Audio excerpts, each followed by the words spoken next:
Hi students, ఈరోజు మనం సమాస్ అనే టాపిక్ని డిస్కస్ చేద్దామండి. సమాస్ అంటే ఇంగ్లీష్లో కాంపౌండ్, తెలుగులో సమాసము. దీని యొక్క డెఫినేషన్ తెలుసుకుందామండి. సమాస్, కాంపౌండ్, సమాసము. డెఫినేషన్ ఏంటంటే परस्पर संबंध रखने वाले दो या अधिक शब्दों के मेल को समास कहते हैं. పరస్పర సంబంధాన్ని ఉంచే, పరస్పర అంటే ఒకటి దానితో ఒకటి రిలేషన్ కలిగి ఉన్న రెండు కానీ అధికమైన అంటే రెండు కన్నా అధికమైన పదాల కలయికను సమాసం అంటారు. ఇందులో సమస్త పదం ఉంటుంది. సమస్త పదాన్ని మనము విగ్రహవాక్యం కింద మార్చుకోవాలి. ఎగ్జాంపుల్ చూడండి. సమస్త పదం అంటే మొత్తం కలిసిన పదం అనమాట. ఇందులో రెండు పదాలు ఉన్నాయి. రెండు పదాలకి రెండు వేరు పదాలు ఉన్నాయి. దేశ్ అంటే దేశము, భక్తి అంటే భక్తి అనమాట. రెండు వేరే కానీ రెండు కలిపి ఒక పదంగా మారింది. అంటే చూడండి, దీన్ని విగ్రహవాక్యం చేయాలంటే ఇందులో దాగి ఉన్న కారకం ఏంటంటే దేశ్కి లియే భక్తి. దేశభక్తి అనే పదాన్ని విగ్రహవాక్యం చేస్తే దేశ్కి లియే భక్తి, దేశం యందు భక్తి. నెక్స్ట్ రాజపుత్ర అన్నారు. రాజపుత్రలో రాజా ఉన్నాడు, పుత్రుడు ఉన్నాడు. కానీ వీళ్ళిద్దరికి సంబంధాన్ని తెలియజేస్తుంది. రాజాకా పుత్ర అంటే రాజుగారి యొక్క పుత్రుడు. అంటే సమస్త పదం అంటే మనకి ఇలా ఇస్తాడు, ఒకే పదంగా ఇస్తాడు. రెండు కానీ అంతకన్నా ఎక్కువ పదాలు. ఇక్కడ రెండు పదాలు ఉన్నాయి. దేశం ఉంది, భక్తి ఉంది. దేశభక్తి. ఇందులో దీనిని అర్థవంతంగా విడగొట్టి చెప్పుకోవాలంటే మనం దేశ్కి లియే భక్తి, దేశం కోసము భక్తి లేదా దేశం యందు భక్తి. అలాగే రాజపుత్ర, రాజపుత్రలో రెండు పదాలు ఉన్నాయి. రాజ్, రాజా, పుత్ర. మనకి ఇది అర్థవంతంగా విగ్రహవాక్యం కింద రాసుకోవాలంటే రాజాకా పుత్ర. ఈ రెండిటికి సంబంధాన్ని తెలియజేస్తుంది కారకం కా. సమాస్ కే భేద్. సమాస్ కే 6 ముఖ్య భేద్ హై. సమాసములలో 6 ముఖ్యమైన భేదాలు కలవు, అంటే డిఫరెన్సెస్ గలవు. ఫస్ట్ వన్ అవ్యవీభావ సమాస్, సెకండ్ వన్ తత్పురుష సమాస్, థర్డ్ వన్ కర్మధారయ సమాస్, ఫోర్త్ వన్ ద్విగు సమాస్, ఫిఫ్త్ వన్ ద్వంద్వ समास, सिक्स्थ वन बहुव्रीहि समास. अव्ययी भाव समास में पहला पद अव्यय होता है और प्रधान होता है. అంటే అవ్యయీ భావ సమాసములో మొదటి పదము అవ్యయమై ఉంటుంది మరియు ప్రధానమైనది కూడా అయి ఉంటుంది. సెకండ్ వన్ తత్పురుష సమాస్. ఇందులో ఉత్తర పదము అంటే రెండవ పదము ప్రధానమై ఉంటుంది. థర్డ్ వన్ కర్మధారయ సమాస్. కర్మధారయ సమాస్ విశేషణాన్ని తెలియజేసేది అంటే గుణాలను తెలియజేసేది కాబట్టి దీన్ని కర్మధారయ సమాస్ అన్నారు. ఫోర్త్ వన్ ద్విగు సమాస్. ద్విగు సమాసంలో మొదటి పదము ముఖ్యంగా సంఖ్యాపదము అయి ఉంటుంది, అంటే సంఖ్యను తెలియజేసేది అని అర్థం. ఫిఫ్త్ వన్ ద్వంద్వ సమాస్. ద్వంద్వ సమాసులో రెండు పదాలు కూడా ప్రధానమై ఉంటాయి. సిక్స్త్ వన్ బహువ్రీహి సమాస్. రెండు పదాలు కూడా ప్రధానమైనవి కావు. ఇవి రెండు కలిసి కూడా రెండు పదాలు పూర్వపదము ఉత్తర పదము కలిసి ఒక కొత్త పదాన్ని సూచిస్తాయి అని అర్థం. ఫస్ట్ వన్ అవ్యయీ భావ సమాస్ గురించి తెలుసుకుందామండి. జిస్ సమాస్ కా पहला पद अव्यय हो तथा प्रधान हो उसे अव्ययी भाव समास कहते हैं. ఏ సమాసానికైతే మొదటి పదము అవ్యయమై ఉంటుందో మరియు అది ప్రధాన పదమై ఉంటుందో దానిని అవ్యయీ భావ సమాస్ అంటారు. దీంట్లో మెయిన్ పాయింట్ గుర్తుంచుకోవాల్సింది ఏంటంటే పహలా పద ఛోటా హోతా హై. ఫస్ట్ పదము మొట్టమొదటి పదము పూర్వపదము చిన్నదై ఉంటుంది. ज़्यादातर पहला पद उपसर्ग होता है. మోస్ట్లీ ఫస్ట్ వర్డ్ మొదటి పదము ఉపసర్గ వస్తుందన్నమాట. ఉపసర్గ అంటే ప్రిఫిక్స్, ఉపసర్గము ఉంటుంది మొదటి పదంలో. ఉదాహరణకి ఎగ్జాంపుల్ చూడండి. ఆ జన్మ. ఆ జన్మ సమస్త పదం అయితే విగ్రహవాక్యము జన్మసే లేకర్. కానీ మనం ఇది ఏ సమాసము ఐడెంటిఫై చేయాలంటే జన్మ అనేది తెలుగులో జన్మ, ఆ జన్మ అన్నారు. ఆ అనేది ఉపసర్గ, మొదటి పదము ఉపసర్గ వస్తుందన్నమాట. ఆ జన్మ అంటే పుట్టుక నుండి అని అర్థం. హర్ దిన్. హర్ దిన్లో దిన్ అనేది దినము, హర్ అనేది మొదటి పదము ఉపసర్గ అయి ఉంటుంది. దీన్ని విగ్రహవాక్యం చేస్తే దిన్ దిన్ ఎవ్రీడే ఇలా ఉంటాయి. ఇది ఎలా ఐడెంటిఫై చేయాలో మనము కొన్ని ఎగ్జాంపుల్స్ చూసుకుంటాం. సంజ్ఞ ప్లస్ సంజ్ఞ అంటే నౌన్ ప్లస్ నౌన్, రెండు నౌన్స్ ఉంటాయి అన్నమాట. అంటే రాతో రాత్, రాత్ అంటే నైట్ అండి, రాత్రికి రాత్రే అంటాం కదా, రాతో రాత్. ఈ రాత్ అనేది సంజ్ఞ, ఈ రాత్ అనేది కూడా సంజ్ఞ, అంటే రెండు సంజ్ఞలు వచ్చాయి. ఇదొక ఎగ్జాంపుల్. హాతో హాత్, హాత్ అంటే హ్యాండ్స్, హ్యాండ్. హాతో హాత్ చేతులు, చేతులతో. హాతో హాత్, హాత్ అనేది నౌనే, ఈ హాత్ అనేది కూడా నౌనే, రెండు నౌన్స్ వచ్చాయి అనమాట. సంజ్ఞ ప్లస్ సంజ్ఞ, ఇదొక సూత్రం అండి. రెండోది సంజ్ఞ ప్లస్ అవ్యయ్, అంటే మొదటి నౌన్ అయి ఉంటుంది, సెకండ్ వన్ వచ్చేసి అవయవం అయి ఉంటుంది అనమాట. చూడండి, వర్షభర్ అన్నాడు, మొదటి పదము వర్ష, ఇయర్, ఇయర్ అనేది ఇక్కడ సంజ్ఞ, భర్ అనేది ఇక్కడ అవ్యయ్. అర్థమైందండి, మొదటి పదము సంజ్ఞ అయింది, రెండో పదము అవ్యయ్ అయింది. నెక్స్ట్ ఆజ్ఞానుసార్, ఆజ్ఞానుసార్లో ఆజ్ఞ అనేది సంజ్ఞ, అనుసార్ అనేది ఇక్కడ అవ్యయ్. నెక్స్ట్ అవ్యయ్ ప్లస్ సంజ్ఞ, అవ్యయము మరియు సంజ్ఞ. భర్ అనేది ఇక్కడ అవ్యయ్, అవ్యయము అనమాట. పేట్ అనేది ఇక్కడ సంజ్ఞ, నౌన్. మొదటి అవ్యయ్, రెండోది సంజ్ఞ. ఇది అవ్యయీభావ సమాసం. యథాశక్తి, యథా అనేది ఇక్కడ అవ్యయ్, శక్తి అనేది నౌన్. అవ్యయ్ ప్లస్ అవ్యయ్, రెండు అవ్యయాలే, అవ్యయ్ ప్లస్ అవ్యయ్. బీచో బీచ్ అన్నాడు, మధ్య మధ్యలో, మధ్యలో అనేది ఇక్కడ అవ్యయ్, ఇది కూడా అవ్యయ్, రెండు అవ్యయాలు, కాబట్టి ఇది అవ్యయీభావ సమాసం. పహలే పహలే, పహలే అనేది అవ్యయ్, ఇది కూడా అవ్యయ్, రెండు అవ్యయాలు, కాబట్టి ఇది అవ్యయీభావ సమాసం కింద ఐడెంటిఫై చేసుకోవాలి. విశేషణ్ ప్లస్ సంజ్ఞ, మొదటి పదము విశేషణమై ఉంటుంది, అంటే గుణాన్ని తెలియజేస్తుంది. సంజ్ఞ అంటే నౌన్, రెండో పదము నౌన్ అయి ఉంటుంది. ఇక చూడండి, హర్ దిన్, హర్ అనేది ఇక్కడ విశేషణము, దిన్ అనేది ఇక్కడ సంజ్ఞ. హర్ పల్, హర్ కూడా విశేషణం, పల్ అనేది నౌన్, సంజ్ఞ. హర్ దిన్, హర్ పల్. ద్విరుక్తి, ద్విరుక్తి అంటే రెండు సార్లు రావడం, ఒకే పదము రెండు సార్లు రావడాన్ని ద్విరుక్తి అంటారు, రిపీటెడ్గా. ఘర్ ఘర్, ఇంటింట అంటాం కదా, ప్రతి ఇల్లు అంటాం కదా, అది ఘర్ ఘర్. ద్వార్ ద్వార్, డోర్ టు డోర్, ద్వార్ ద్వార్. ఒకే పదము రెండు సార్లు వస్తే ఇది కూడా అవ్యయీభావ సమాసం అన్నమాట. ఈ 6 సూత్రాలు మనం గుర్తుపెట్టుకుంటే మనకు అవ్యయీభావ సమాసం గుర్తుపెట్టుకోవడానికి ఈజీగా ఉంటుంది.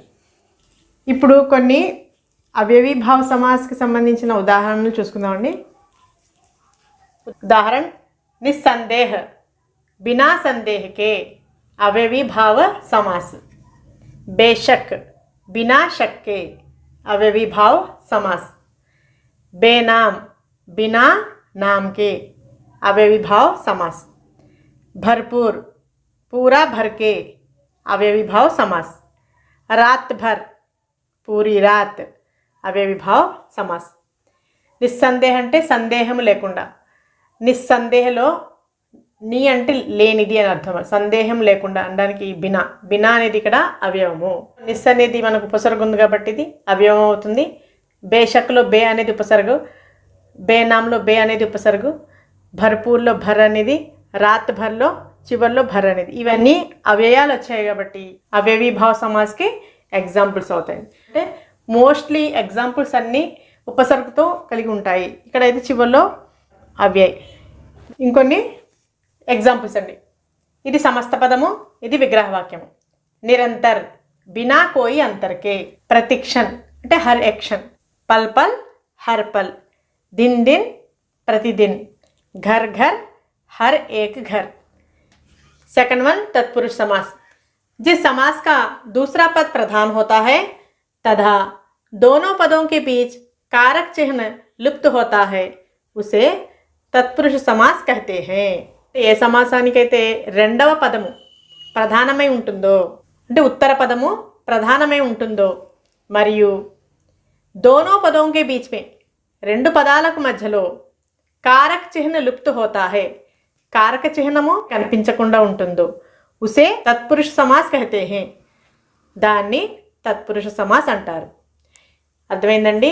ఏ సమాసంలో అయితే ఉత్తర పదము ప్రధానమై ఉంటుందో, అంటే రెండవ పదము ప్రధానమై ఉంటుందో, రెండు పదాలకు మధ్యలో కారక చిహ్నము అంతరించి ఉంటుందో అలాంటి దాన్ని తత్పురుష సమాసం అంటారు.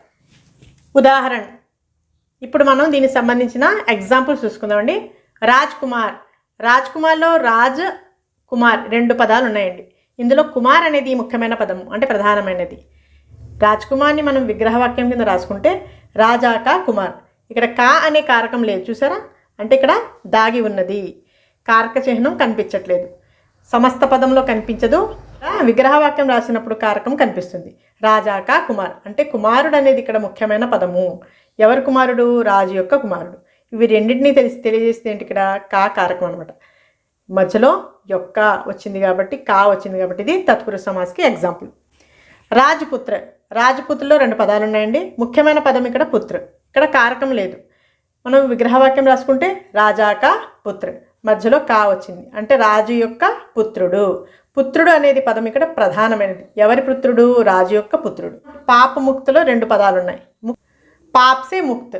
సే అనే కారకం ఇక్కడ కనిపించట్లేదు, అంటే ఇక్కడ కారక చిహ్నం యొక్క లోపం ఉన్నది. కానీ విగ్రహవాక్యం రాసినప్పుడు ఇక్కడ కారకం కనిపిస్తుంది. ఇలాంటి వాటిని మనం తత్పురుష సమాస్ అంటాం.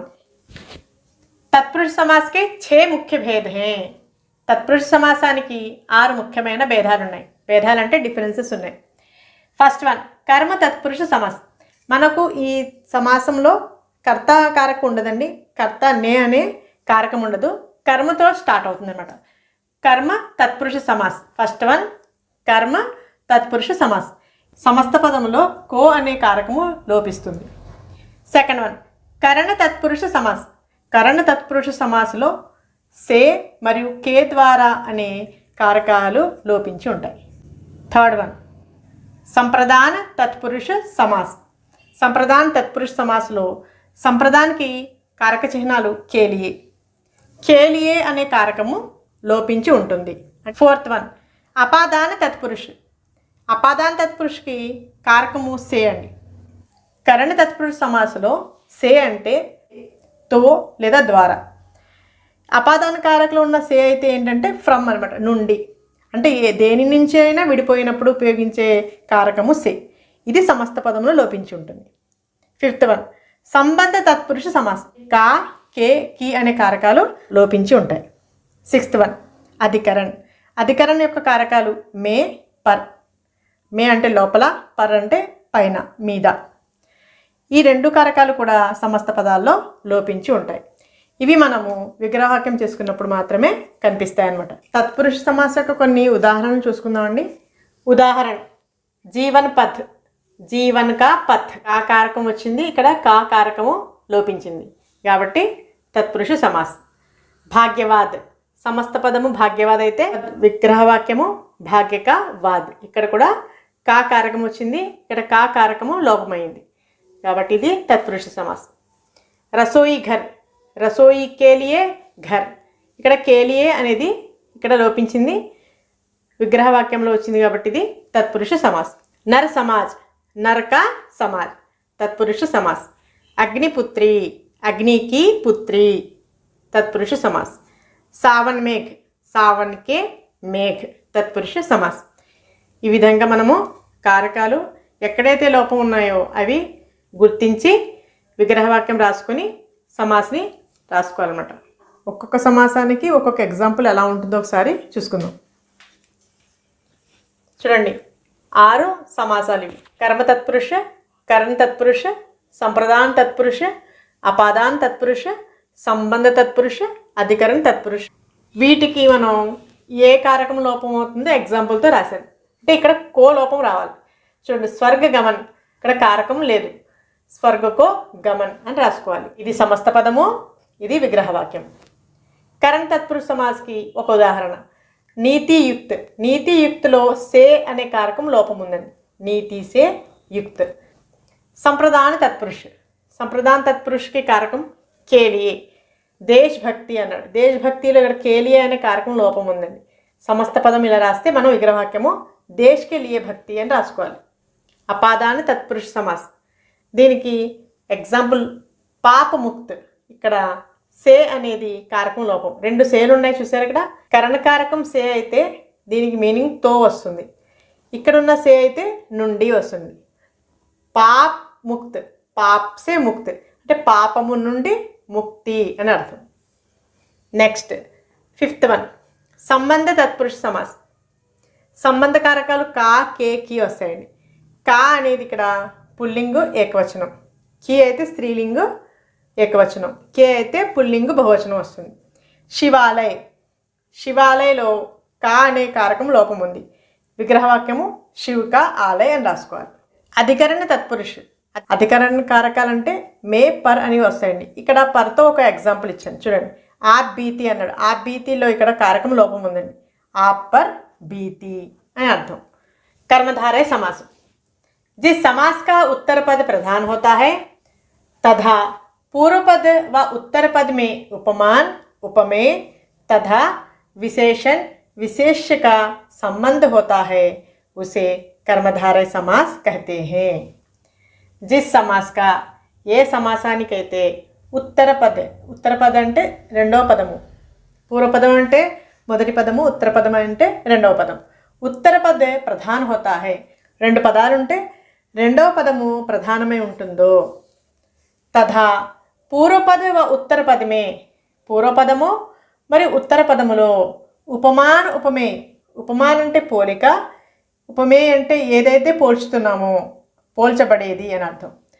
తథా మరియు విశేషణ్ విశేష్, విశేషణ్ అంటే గుణము, విశేష అంటే దేన్నైతే దేని గుణాన్ని అయితే చెప్తున్నామో ఇది క్వాలిటీ, దేని క్వాలిటీని చెప్తున్నామో అది విశేష.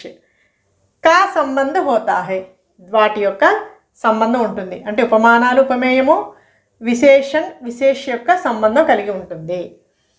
ఉసే కర్మధారయ సమాస్ కహతే హై, అలాంటి దాన్ని కర్మధారయ సమాస్ అంటారు. కర్మధారయ సమాస్ని మనం ఐడెంటిఫై చేయాలంటే 3 పాయింట్లు గుర్తుపెట్టుకోవాలండి.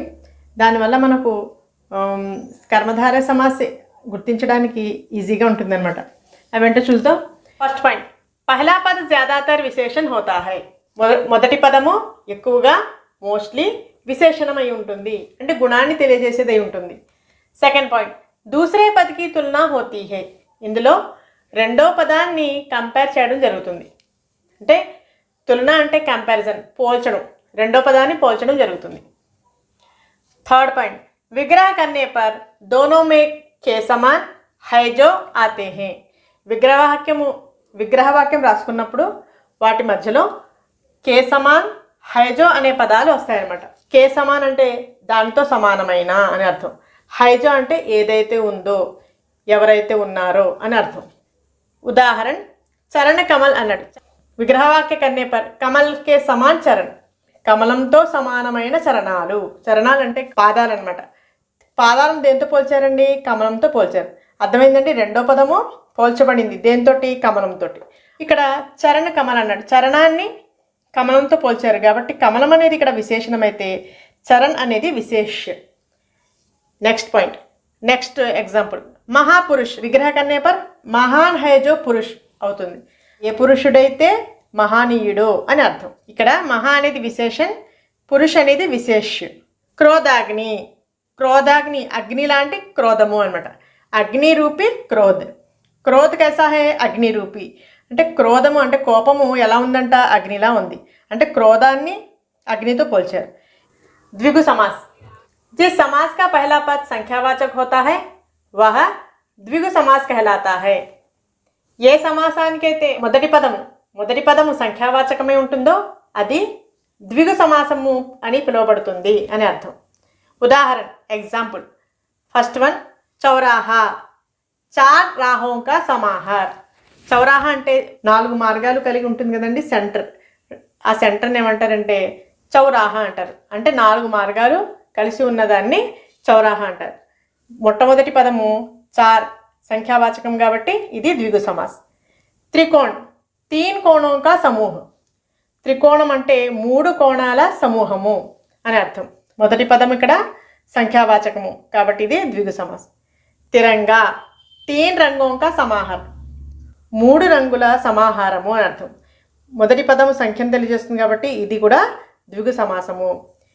ద్వంద్వ సమాస్, जिस समास के दोनों पद प्रधान होते हैं तथा विग्रह करने पर और अथवा या एवं लगता है वह द्वंद्व समास कहलाता है. ఏ సమాసానికైతే 2 పదాలు ప్రధానమై ఉంటాయో మరియు అంటే విగ్రహవాక్యం రాస్తున్నప్పుడు ఔర్ అథవా యా ఏవం అంటే మరియు లేదా అనే పదాలు వస్తాయో వహ ద్వంద్వ సమాస్ కహలాతా హై, అది ద్వంద్వ సమాసంగా పిలువబడుతుంది. ఏ సమాసంలో అయితే రెండు పదాలు ప్రధానమై ఉంటాయో మరియు అందులో విగ్రహవాక్యం చేస్తున్నప్పుడు మరియు లేదా అనే పదాలు వస్తాయో వాటిని ద్వంద్వ సమాసాన్ని పిలుస్తారనమాట. దానిలో ముఖ్యమైన ఒక పాయింట్ గుర్తుపెట్టుకోవాలండి, దోనో శబ్ద్ ఏక్ దూసరేకే ఉల్టే హోతే హే. అందులో వచ్చే రెండు పదాలు కూడా ఒకదానికొకటి వ్యతిరేక పదాలే ఉంటాయి. ఎగ్జాంపుల్ రాత్ దిన్, రెండు పదాలకి ప్రాధాన్యత ఉందన్నమాట. రెండు పదాలు ప్రధానమైనవి. రాత్ దిన్ ఇవి ఆపోజిట్ వర్డ్స్ కూడా అవుతాయి. రాత్ అంటే నైట్, దిన్ అంటే డే. ఓకే, పగలు, రాత్రి, పగలు. మధ్యలో వీటికి విగ్రహవాక్యం చేస్తున్నప్పుడు అవర్ వస్తుంది. అవర్ అంటే అండ్, మరియు రాత్ ఔర్ దిన్.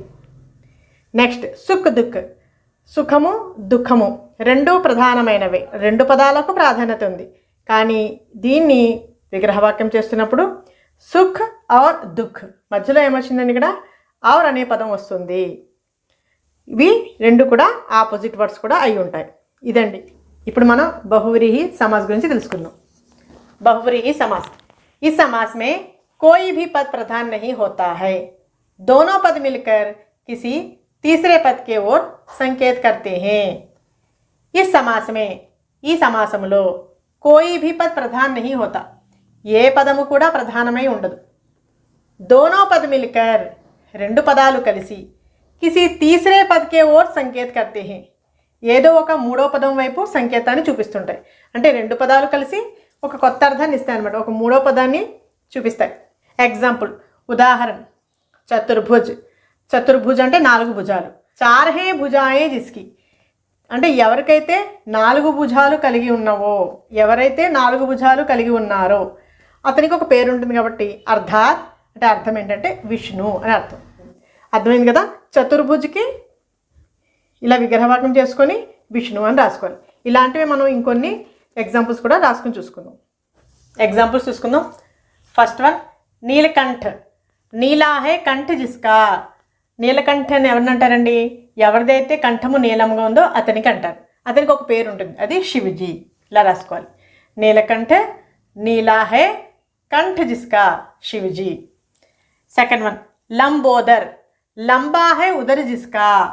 లంబోదర్ అని ఎవరిని అంటారండి, ఎవరిదైతే లంబా హే ఉదర్ జిస్కా అన్నారు. ఉదర్ అంటే పొట్ట, లంబా అంటే పొడవు. పొడవైన పొట్ట అంటే పెద్ద పొట్ట, ఎవరికైతే పెద్ద పొట్ట గలదో విగ్రహవాక్యం అనమాట. లంబా హే ఉదర్ జిస్కా, ఎవరిదైతే పొట్ట పెద్దగా ఉంటుందో అతనికి ఏంటండి పేరు, గణేష్, గణేష్ జీ. థర్డ్ వన్ దశానన్. దస్ హే ఆనంద్ జిస్కే. దశానన్ అంటే ఎవరికైతే 10 తలలు గలవో అతని పేరు రావణ్. ఇలా రాసుకోవాలి. Fourth one Giridhar. గిరికో ధారణ కర్నే వాలే. గిరిధరుడు అంటే ఎవరో తెలుసు కదండి మనకి. గిరిని అంటే కొండను, పర్వతాన్ని ఎత్తినది ఎవరు, శ్రీకృష్ణుడు. గిరిధర్ అనగానే మనకు గుర్తుకొచ్చేది శ్రీకృష్ణ. మన విగ్రహవాక్యం గిరికో ధారణ కర్నే వాలే అని రాసి శ్రీకృష్ణ అని రాయాలి. ఇవ్వండి వీటి యొక్క ఎగ్జాంపుల్స్.